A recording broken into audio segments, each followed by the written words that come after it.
আসসালামু আলাইকুম, welcome to ages art and craft. আজকে কিন্তু অনেক সুন্দর একটা মাশরুম হাউস নিয়ে এসেছি। দেখতে পাচ্ছ বন্ধুরা, অনেক কিউট করে কিন্তু আমি এই মাশরুম হাউসটা বানিয়েছি। অনেক সুন্দর হয়েছে, কিন্তু দুই পাশে আমি কিন্তু ফুল বানিয়ে লাগিয়ে দিচ্ছি, দেখতে পাচ্ছ। আর এক সাইডে কিন্তু আমি সুন্দর করে একটা গাছ বানিয়েছি, অনেক সুন্দর গাছ। এই গাছগুলো বানানো কিন্তু খুবই সহজ আর খুবই সুন্দর করে কিন্তু আমি বানানো শিখিয়ে দিয়েছি। দেখতে পাচ্ছ মাশরুম হাউসের উপরটা কতটা সুন্দর হয়েছে আর কতটা কিউট লাগছে। অনেক সুন্দর করে আমি ঘাস বানিয়ে লাগিয়ে দিয়েছি, আর অনেক সুন্দর করে পাথরগুলো কিন্তু আমি সেট করে দিয়েছি। দরজা জানালাটাও কিন্তু খুবই কিউট লাগছে, খুবই সুন্দর করে কিন্তু আমি এটা বানানো শিখিয়েছি। দেখতে পাচ্ছ কত সুন্দর একটা গাছ, ওয়াও, অনেক সুন্দর একটা দোলনাও কিন্তু আছে গাছের সাথে। বন্ধুরা, তোমরা কিন্তু ইচ্ছা করলে এখানে বিকালে খেলা করতে পারো। দেখতে পাচ্ছ এই গাছের পাতাগুলো কিন্তু আগের গাছটার মতো করে আমি বানিয়েছি। আর এইভাবে পাতা বানানো কিন্তু খুবই সহজ। যে বন্ধুরা একদমই গাছ বানাতে পারো না, তারা কিন্তু আমার এই ভিডিও দেখে দেখে অনেক সুন্দর করে গাছ আর পাতা বানানো শিখে যাবে।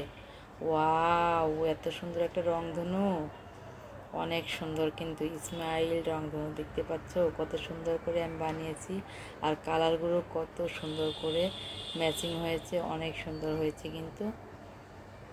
ওয়াও, আর একটা ঘর চলে আসলো। এটা হচ্ছে গ্রামের একটা ঘর, চারচালা টিনের ঘর। এই ঘরগুলো কিন্তু খুবই সুন্দর।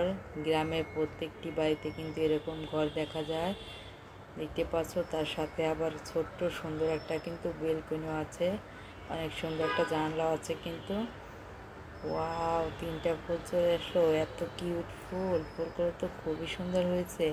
কেলে দিয়ে এত সুন্দর ফুল বানানো সম্ভব? হ্যাঁ বন্ধুরা, অবশ্যই সম্ভব। আমার ভিডিও দেখে কিন্তু তোমরা অবশ্যই এত সুন্দর করে ফুল বানাতে পারবে।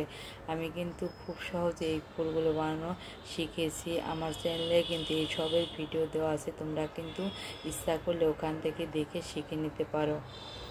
দেখতে পাচ্ছ এখানে আমি তিনটা কালারের ফুল বানিয়েছি। ওয়াও, আর একটা ঘর চলে আসলো, এত সুন্দর একটা ঘর। প্রত্যেকটা ঘরে কিন্তু খুবই সুন্দর হয়েছে, আর এক একটা ঘর কিন্তু এক এক ধরনের করে আমি বানিয়েছি। দেখতে পাচ্ছ এই ঘরের সাথেও কিন্তু দুইটা জানালা আছে, ছোট্ট একটা গাছের সাথে কিন্তু অনেক সুন্দর একটা দোলনা আছে। এখানে গেলে কিন্তু দোলনা দিয়ে তোমরা খেলা করতে পারো বন্ধুরা। এইখানে দেখতে পাচ্ছ আর একটা ঘর চলে আসলো, আর এই ঘরটাও এত সুন্দর হয়েছে, এত কিউট হয়েছে। এটা একটা গ্রামের ঘর।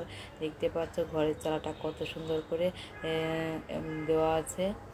আর দুই সাইডে কিন্তু আমি এটারও দুইটা জানালা দিয়ে দিয়েছি, সাথে ছোট্ট একটা গাছ বানিয়ে দিয়েছি, অনেকগুলো পাথর দিয়েছি। আর ঘরের দুই পাশে কিন্তু অনেক সুন্দর করে আমি ডেকোরেশন করে দিয়েছি। আর ওয়াও, এখানে অনেক সুন্দর একটা সবজির বাগান। দেখতে পাচ্ছ কত সুন্দর সবজি এখানে আছে, অনেক সুন্দর সবজি কিন্তু।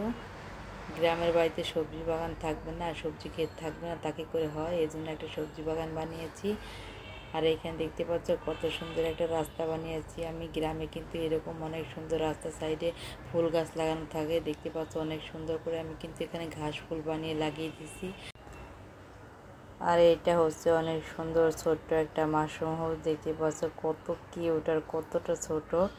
এখানে সুন্দর একটা বালতি বানিয়েছি আমি গাছগুলোতে পানি দেওয়ার জন্য।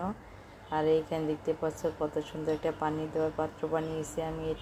এটা কিন্তু খুবই কিউট হয়েছে।